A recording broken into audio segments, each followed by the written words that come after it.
Hello friends, तो अब हम लोग जो स्टार्ट कर रहे हैं वो हमारा नेक्स्ट चैप्टर है property of pure substance. That is the very very very important chapter. ठीक है, अगर हम लोग इसके बारे में बात करें तो देखिए अभी तक जो हमने चीज़ें पढ़ी हुई है उसका कहीं ना कहीं इसमें यूज़ होने वाला है, जैसा टेम्परेचर को लेके, एंट्रोपी को लेके, और इसके साथ ही हम लोग जो आगे पावर प्लांट पढ़ने वाले हैं उसके बारे में, और आपका जो आरएसी है वहां पर अगर आपको याद हो तो हम टीएस डायग्राम बनाते हैं, और टीएस डायग्राम में कहीं ना कहीं ऐसा पहाड़ जैसा कुछ चित्र बनाया जाता है। तो ये जो हम लोग ऐसा चित्र बनाते हैं पहाड़ जैसा, ये कैसे बनता है, इसके अंदर के रीजन कैसे डिफाइन होते हैं, कौन सा रीजन किस तरीके से डिफाइन होता है।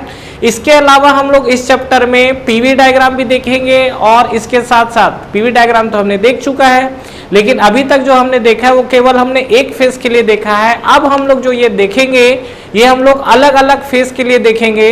और इसके बाद अगर मैं आपसे बात करूं तो यहाँ पर आपको टोटली का जो भी है आपका मोलियर डायग्राम, जो मोलियर चार्ट होते हैं, जो कि एचएस डायग्राम पे हम लोग को रिप्रेजेंट किया जाता है, ये सब चीजें उसमें अलग अलग आपके ग्राफ कैसे बनते हैं, ये सब चीजें एसएससी जेईई का अगर बात करें तो ये लास्ट 2 साल से एसएससी जेईई का बहुत ही फेवरेट टॉपिक बना हुआ है आफ्टर सेकेंड लॉ। मतलब थर्मोडायनेमिक्स के अंदर आप जाएंगे तो एसएससी जेईई एग्जाम्स में सबसे ज्यादा जो क्वेश्चंस पूछ रहा है वो सेकेंड लॉ ऑफ थर्मोडायनेमिक्स से पूछ रहा है, और उसके बाद जो सबसे ज्यादा आपको एग्जाम्स के क्वेश्चन दिखेंगे उलटफेर करने वाले, वो आपको दिखेंगे प्रॉपर्टी ऑफ प्योर सब्सटेंस। अगर ये चैप्टर आपको कंसेप्चुअली क्लियर है तब तो डेफिनेटली आपको क्या है कि अगर यहाँ एग्जाम में अगर आपसे क्वेश्चन से खेलेगा तो आप बिल्कुल उस चीज से समझ जाओगे, लेकिन अगर ये चैप्टर आपको कंसेप्चुअली क्लियर नहीं होगा तो वो चीजें प्रॉब्लम क्रिएट करेगी। तो ठीक है फ्रेंड्स, हम लोग पहले स्टार्ट करते हैं, और यहाँ से आपके इंटरव्यू में भी क्वेश्चंस पूछे जाते हैं। बीपीसीएल और एचपीसीएल के एग्जाम्स में एक आपका क्वेश्चन पूछा हुआ इंटरव्यू में, इंटरव्यू में पूछा हुआ। तो पहले हम लोग कुछ पूछते हैं, फिर हम लोग बात करते हैं कि एक्चुअल में वहां पर क्वेश्चंस क्या पूछा था। हम लोग जो अभी देखिए फ्रेंड्स बात कर रहे हैं प्रॉपर्टी ऑफ प्योर सब्सटेंस का। प्योर सब्सटेंस में अगर आपको पता हो तो हमने प्योर सब्सटेंस को पहले डिफाइन कैसे किया था, what is pure substance. Pure substance का मतलब सीधा सीधा अगर आप देखोगे तो प्योर सब्सटेंस में हमारा क्या है, क्या लिखा था हमने, homogeneous chemical composition through out the mixture. मतलब पूरे मिक्सचर में उसका जो केमिकल कंपोजिशन है वो यूनिफॉर्म होना चाहिए। और कहीं ना कहीं हमारे पास जो H2O की कहानी थी, H2O मतलब जो आपकी वाटर को लेके बात कर रहा है, ये वाटर कहीं ना कहीं आपको क्या है, प्योर सब्सटेंस को रिप्रेजेंट कर रहा है। ठीक है, तो आइए हम लोग एक बार इस पे बात करते हैं बॉइलिंग पॉइंट और प्रेशर के साथ। तो देखिए इसमें चीजें क्या क्या होंगी और क्या क्या हमें देखना है। तो पहला चीज तो मुझे ये बताइए, जो कि ऑब्जेक्टिव क्वेश्चन में कई बार अनेक बार पूछा हुआ है, क्या अगर हम लोग प्रेशर को बढ़ाते हैं तो प्रेशर बढ़ाने पर बॉइलिंग पॉइंट के साथ क्या इफेक्ट पड़ता है। अगर मान लीजिए मैं प्रेशर बढ़ाता हूं तो प्रेशर बढ़ाने पर जो बॉइलिंग पॉइंट है ये आपका बढ़ेगा कि कम होगा कि कांस्टेंट रहेगा, बताओ क्या हो सकता है। मैं बात कर रहा हूं बॉइलिंग पॉइंट के वेरिएशन का। तो जो हमारा जैसे जैसे अगर मान लीजिए आप प्रेशर को बढ़ाते हैं तो प्रेशर बढ़ाने पर आपको बॉइलिंग पॉइंट पे क्या इफेक्ट दिखता है, क्या ये बढ़ रहा है, क्या ये कम हो रहा है, कि कहीं ना कहीं ये चीजें कांस्टेंट रहने वाली है। तो अगर हम लोग इस चीज को समझे तो देखिए क्या हो सकता है, थोड़ा सा सोचिए। कई लोगों को लग रहा होगा कांस्टेंट तो कोई नहीं बोलेगा, ठीक है, ये उम्मीद है, बात है। कई लोग बोल रहे हो कि इंक्रीज होता है, डिक्रीज होता है, ठीक है, आप अपने बात पे ही कायम रहिए कि आप जो बोल रहे हैं, ठीक है। अब एचपीसीएल और बीपीसीएल के एग्जाम में क्वेश्चन पूछा हुआ, क्या क्वेश्चन पूछा था, कुकर में आपका जो खाना है वो लेट से बनता है कि जल्दी बनता है। डेफिनेटली आप बोलेंगे कि कुकर में जो खाना है वो जल्दी बनता है, ठीक है। तो कुकर में खाना जल्दी क्यों बनता है, ये क्वेश्चन पूछा हुआ था। तो क्या लगता है आपको, कुकर में खाना जल्दी क्यों बनता है। इस रीजन को जस्टिफाई करने के लिए क्या आपको इसकी जरूरत पड़ेगी। ये मान लीजिए हमारे पास जो कुकर है, उस कुकर में आप खाना बना रहे हो तो खाना जल्दी बनता है कि लेट से बनता है। और यहीं से आपका कहीं ना कहीं कंसेप्ट ये भी आता है कि जैसे जैसे हम पहाड़ों पे जाते हैं या पहाड़ों पे जाके अगर हम लोग खाना बनाते हैं तो वहां पर हमारा जो है खाना वो जल्दी पकेगा कि लेट से पकेगा, ठीक है। इसका देखिए कई सारे स्टूडेंट गलत आंसर भी देते हैं, तो ध्यान रखिएगा इसके साथ क्या कहानी होती है। सबसे पहला चीज आपको इस आंसर को जस्टिफाई करना है, किसको करना है। देखिए मान लीजिए कई स्टूडेंट है, जो मैक्सिमम स्टूडेंट, देखिए जो भी रिस्पॉन्स आ रहा है, अगर आप बोलते हैं कि प्रेशर हम लोग बढ़ा रहे हैं तो प्रेशर बढ़ाने पर आप ये बोल रहे हो कि एक कोई मान लीजिए बोल रहा है बॉइलिंग पॉइंट इंक्रीज हो रहा है और कई लोग बोल रहे हैं कि बॉइलिंग पॉइंट क्या हो रहा है, डिक्रीज हो रहा है। तो ये बताइए कि मान लीजिए कि सपोज इसके अंदर आप कुछ खाना बना रहे हैं, तो अगर आप खाना बना रहे होंगे तो इस पे आपका खाना जल्दी बन रहा है, ये चीज़ पे तो श्योर हो कि खाना जल्दी बनता है।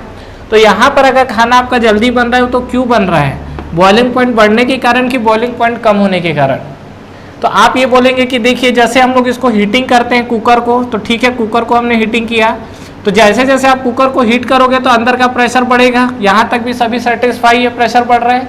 तो जब ये प्रेशर बढ़ रहा है तो बॉइलिंग पॉइंट पे क्या वेरिएशन आएगा? अब आप बोलोगे कि मान लीजिए कि बॉइलिंग पॉइंट सपोज मान लो कम होता है, तो बॉइलिंग पॉइंट कम होगा तो जल्दी खाना बनेगा कि बॉइलिंग पॉइंट बढ़ेगा तो जल्दी खाना बनेगा? मैक्सिमम लोग को लग रहा होगा कि डेफिनेटली सर बॉइलिंग पॉइंट आप कम कर दो खाना जल्दी बनेगा। क्यों? क्योंकि जल्दी उबल जाएगा, तो जल्दी उबल जाएगा तो खाना भी जल्दी बन जाएगा। और बॉइलिंग पॉइंट आपको क्या हुआ, बढ़ा तो खाना लेट से बनेगा। तो पहला चीज ये आपकी जानकारी के लिए, अब मैं चीज़ों को आपको श्योर कर रहा हूँ, जैसे जैसे हम लोग प्रेशर को बढ़ाते हैं बॉइलिंग पॉइंट हमारा क्या होता है, बढ़ता है। जैसे जैसे हम लोग प्रेशर को बढ़ाएंगे, प्रेशर को बढ़ाने पर बॉइलिंग पॉइंट बढ़ता है। एग्जाम्पल के लिए मान लीजिए कि अगर मैं सपोज वाटर के साथ बात करूं, वाटर के बॉइलिंग पॉइंट पे, तो जो हमारा 1 बार प्रेशर होता है इस पे वाटर का बॉइलिंग पॉइंट कितना होता है? हमारा वाटर कितने डिग्री सेल्सियस पे उबल रहा है? 100 डिग्री सेल्सियस पे। तो 1 बार पे वाटर जो है आपका 1 एटमॉस्फेरिक प्रेशर लिखते हैं, ऑलमोस्ट इक्वल होता है ये 1 एटमॉस्फेरिक प्रेशर और 1 बार, ठीक है। तो ये आपका मान लो 100 डिग्री सेल्सियस पे उबलता है, ठीक है। तो कभी भी आपसे पहला चीज अगर कोई पूछे कि वाटर का बॉइलिंग पॉइंट क्या है, तो हमको स्पेशली मेंशन करना है क्या, 100 डिग्री सेल्सियस। अगर आप केवल बोल रहे हैं तो डेट इज इनकम्प्लीट। आपको ये बोलना है क्या, 100 degree Celsius at 1 atmospheric pressure. Clear है यहाँ तक? आप सुनिए, यहाँ पर ये देखा गया कि वाटर को अब क्या है बढ़ाकर 2 एटमॉस्फेरिक प्रेशर किया गया, तो इसमें आपका जो बॉइलिंग पॉइंट है कम होगा कि बढ़ेगा? बॉइलिंग पॉइंट यहाँ बढ़ा और बढ़ने के बाद ये करीब करीब देखा गया कि 117 डिग्री सेल्सियस पर उबलना स्टार्ट हुआ है। मतलब जो वाटर 100 डिग्री सेल्सियस पे उबल रहा था वो 2 एटमॉस्फेरिक प्रेशर पे 117 डिग्री सेल्सियस पर उबल रहा है। और कंडीशन आगे देखा गया कि अगर मान लो इस प्रेशर को बढ़ा के 5 एटमॉस्फेरिक प्रेशर किया गया, तो जो वाटर का बॉइलिंग पॉइंट है वो कहीं ना कहीं 151 पॉइंट समथिंग डिग्री सेल्सियस में, उसको राउंड ऑफ में सीधा सीधा 151 डिग्री सेल्सियस लिखा हूँ कि अगर मान लीजिए आप पानी को जो उबालते हैं और उसके आसपास का अगर आप प्रेशर 5 एटमॉस्फेरिक प्रेशर कर दोगे तो वो कहीं ना कहीं क्या होगा, 151 डिग्री सेल्सियस पे उबलेगा। ठीक है, यहाँ तक कहानी क्लियर हुआ। ये डेटा कहाँ से लाए हैं? ये डेटा एक्सपेरिमेंटल डेटा है। ये जो आपका डेटा है ये एक्सपेरिमेंटल डेटा है। ठीक है, अब सुनिए, बात हम लोग कर रहे थे यहाँ कुकर में। अब हमको क्या है, खाना बनाना है। तो कुकर में खाना बनाना है तो जब हीट करोगे तो प्रेशर बढ़ेगा, तो प्रेशर बढ़ेगा तो फिर बॉइलिंग पॉइंट बढ़ेगा। ये चीज हमको क्लियर है कि जो प्रेशर बढ़ेगा तो प्रेशर बढ़ने से बॉइलिंग पॉइंट बढ़ेगा। तो जब बॉइलिंग पॉइंट बढ़ेगा तो खाना जल्दी बन जाएगा। अगर कुकर के अंदर प्रेशर बढ़ाओगे तो बॉइलिंग पॉइंट बढ़ेगा तो खाना जल्दी बन जाएगा कि देर से बनेगा। तो इस चीज को हम लोग समझते हैं और इस चीज को देखते हैं हम लोग कि इसके साथ देखिए क्या कहानी होने वाला है। सीधा सीधा आप समझो ऐसे, मान लीजिए कि सपोज आपके पास आपको बिरयानी बनाने का मौका मिला। बिरयानी क्या है, हम लोग बहुत खाते हैं। तो जो बिरयानी होता है उसके लिए आपको या तो एक कंटेनर ऑप्शन में मिलेगा या आपको कुकर मिलेगा। ठीक है, तो हम लोग क्या है दोनों में बनाते हैं। तो मान लीजिए कि सपोज मेरे पास एक कंटेनर है, ये हमारा एक कंटेनर है। अब ध्यान से समझिएगा जो चीज़ों को मैं बता रहा हूँ। ये हमारा कंटेनर है, इसमें हमने क्या किया है, बिरयानी बनाने के लिए आप क्या क्या डालोगे उसमें, टंगड़ी डालोगे, ठीक है, राइस डालोगे और पानी डालोगे और जो भी डालना होगा डालते रहना उसमें। ठीक है, मुद्दे पे आते हैं हम लोग फिलहाल। ये जो है हम लोग इसमें कुछ डाला, ये हमारा राइस है और टंगड़ी है, सब इसी में है, पक रहा है। ठीक है, अब आपने क्या है इसमें ओपन, आपका कंटेनर है तो आपने कंटेनर को इसको सिंपली बंद किया है या आप मान लो ओपन कंटेनर में बना रहे हो। अब ध्यान से सुनिएगा क्या बता रहा हूँ। जब आप इस कंटेनर में बना रहे हो तो ये बताओ कि अभी जो है आपका नॉर्मल टू द एटमॉस्फेरिक है तो 180 है, तो 180 में तो जब आप इसमें मान लीजिए कि इसमें हम लोग वाटर जैसे यूज़ कर रहे हैं और जो आपका पानी उबल रहा है, तो डेफिनेटली यहाँ पर जो है ये आपका कितना है, 100 डिग्री सेल्सियस पर उबल जाएगा। पानी जो है वो 100 डिग्री सेल्सियस पे उबला। अगर ये 100 डिग्री सेल्सियस पे उबल गया तो 100 डिग्री सेल्सियस पर जो वाटर है वो स्टीम बन गया और जब वो स्टीम बना तो ये बताइए कि वो क्या वो स्टीम इसके अंदर रहेगा कि यहाँ से वेपोराइज हो जाएगा? डेफिनेटली यहाँ से आपका क्या होगा, स्टीम वेपोराइज हो जाएगा। इसका ये मतलब है कि यहाँ पर जो वाटर पार्टिकल रुक रहा है, जो यहाँ नीचे से हीट लेके उस हीट को आपको राइस और आपको जो चिकन मटन जो भी बना है उसको ट्रांसफर कर रहा है, वो आपको मैक्सिमम 100 डिग्री सेल्सियस तक की तो एनर्जी दे रहा है। जो है मैक्सिमम क्या है, 100 डिग्री सेल्सियस तक ही दे रहा है। 100 डिग्री सेल्सियस से ज्यादा नहीं दे पाएगा, क्योंकि 100 डिग्री सेल्सियस के बाद ये रुक ही नहीं रहा है। 100 डिग्री सेल्सियस के बाद ये फेस चेंज किया, फेस चेंज करके छूमंतर। तो यहाँ पर जो आपका अंदर जो भी पकने वाला कंटेंट है वो 100 डिग्री सेल्सियस से ज्यादा सस्टेन नहीं कर पाएगा। अब सुनो, अब हम लोग इसी बिरयानी को कुकर में बनाते हैं। आपने कुकर में हीट किया, कुकर में हीट किया तो अंदर का प्रेशर बढ़ा, क्योंकि कुकर तो आपका बिल्कुल क्लोज कंटेनर है, as a close system consider भी होता है। तो यहाँ पर जैसे जैसे आपका प्रेशर बढ़ेगा तो प्रेशर बढ़ने पर हमारा बॉइलिंग पॉइंट क्या होता है, बढ़ता है।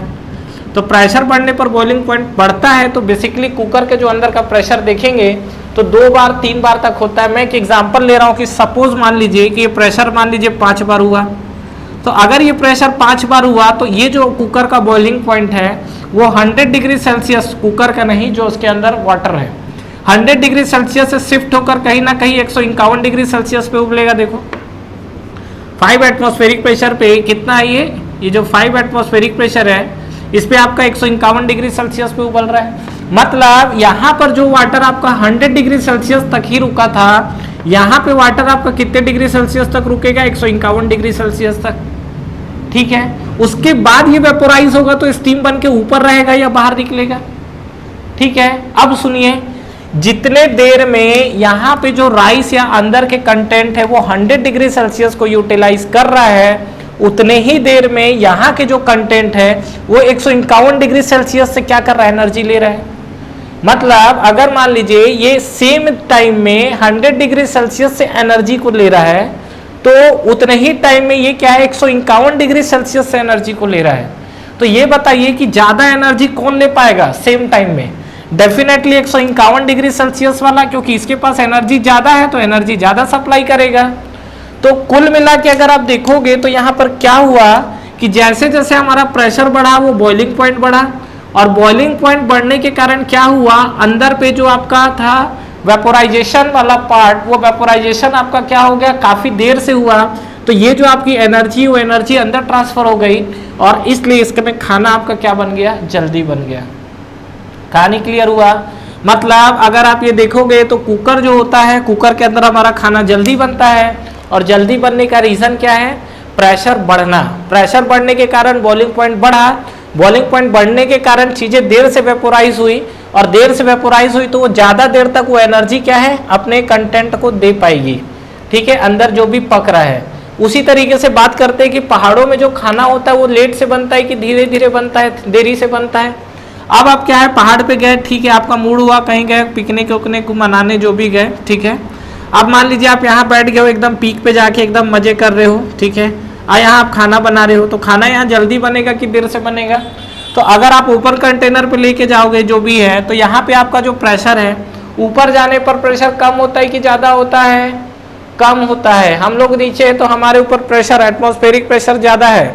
जैसे जैसे ऊपर जाएंगे प्रेशर कम होगा, क्योंकि एनवायरमेंटल मास को हम लोग नीचे ही छोड़ते चले जाएंगे। तो जैसे जैसे हम लोग ऊपर जाएंगे प्रेशर क्या होगा, कम होते चले जाएगा।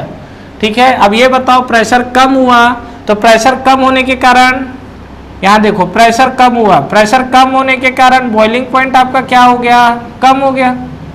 प्रेशर कम हुआ तो प्रेशर कम होने के कारण क्या हुआ, बॉइलिंग पॉइंट आपका कम हो गया। अब बॉइलिंग पॉइंट कम हुआ तो चीजें जल्दी वेपोराइज होगी। तो जो वाटर यहाँ 100 डिग्री सेल्सियस पे वेपोराइज हो रहा था, अब वो 80 डिग्री सेल्सियस पर वेपोराइज होगा। तो जब 80 डिग्री सेल्सियस पर वेपोराइज होगा, मतलब इसके अंदर जो आपका फ्लूइड है वो 80 डिग्री सेल्सियस से ज्यादा सस्टेन नहीं कर पाएगा। 80 डिग्री सेल्सियस में क्या हो जाएगा, वेपोराइजेशन। तो 80 डिग्री सेल्सियस पे वेपोराइज हो गया, मतलब यहाँ पर जो आपका जो भी आपका अंदर टंगड़ी चिकन जो भी आप पका रहे हो, इसमें जो आपका है वो क्या होगा, 80 डिग्री सेल्सियस से हीट लेगा। तो वहां पर क्या होगा, खाना देर से बना। तो रीजन इसका समझ में आया, क्या रीजन दिख रहा है? अगर हम लोग देखो प्रेशर बढ़ाते हैं तो बॉइलिंग पॉइंट बढ़ता है, इसी बॉइलिंग पॉइंट के बढ़ने के कारण आपका खाना जल्दी बनता है। अगर आपका बॉइलिंग पॉइंट कम हो गया तो उस कंडीशन में चीजें वेपोराइज होगी, तो जो आपका खाना है वो क्या बनेगा, देर से बनेगा। फ्रेंड्स, हमारा ऑनलाइन टेस्ट सीरीज स्टार्ट हो चुका है SSC JEE के लिए, जिसको आप बिल्कुल ज्वाइन कर सकते हैं। इस टेस्ट सीरीज में फ्रेंड्स आपको कितने क्वेश्चंस करेक्ट हो रहे हैं, इनकरेक्ट हो रहे हैं, ओवरऑल आपकी टाइम कंज्यूमिंग कितनी हो रही है, कितने आपके मार्क्स निगेटिव हो रहे हैं, ओवरऑल आपका जो टेस्ट परफॉर्मेंस है, टेस्ट की रैंकिंग क्या है, ये सारी की सारी जो चीजें एनालिसिस है वो आपको एक ही प्लेटफॉर्म पे मिलेगा। तो बिल्कुल फ्रेंड्स आपको ये टेस्ट सीरीज ज्वाइन करना चाहिए। बिल्कुल अफोर्डेबल प्राइस पे ये टेस्ट सीरीज अवेलेबल है, जो कि आपको नीचे डिस्क्रिप्शन में और फर्स्ट कमेंट बॉक्स पे मिलेंगे। इसके अलावा इस पे फ्रेंड्स अगर आप 10% का एडिशनल ऑफ चाहते हैं तो आप मेरा प्रोमो कोड यूज कर सकते हैं। जो मेरा प्रोमो कोड है वो आपको नीचे डिस्क्रिप्शन पे मिलेगा। तो जब भी आप टेस्ट सीरीज को बाई करें, ये प्रोमो कोड को अप्लाई करें, इस पे आपको 10% के एडिशनल ऑफ मिलेंगे। तो ठीक है फ्रेंड्स, अगर आप इस वीडियो से रिलेटेड कंटिन्यू और भी अपडेट्स चाहते हैं तो आप हमारा टेलीग्राम चैनल को ज्वाइन कर सकते हैं। टेलीग्राम चैनल के लिंक भी आपको नीचे डिस्क्रिप्शन पे मिल जाएंगे। तो फ्रेंड्स, इस वीडियो को लाइक करिए, फ्रेंड्स के साथ शेयर करिए और इस चैनल को सब्सक्राइब करिए, बेल आइकन प्रेस करना ना भूलें और एग्जाम्स की आप तैयारी करते रहिए। Wish you all the best.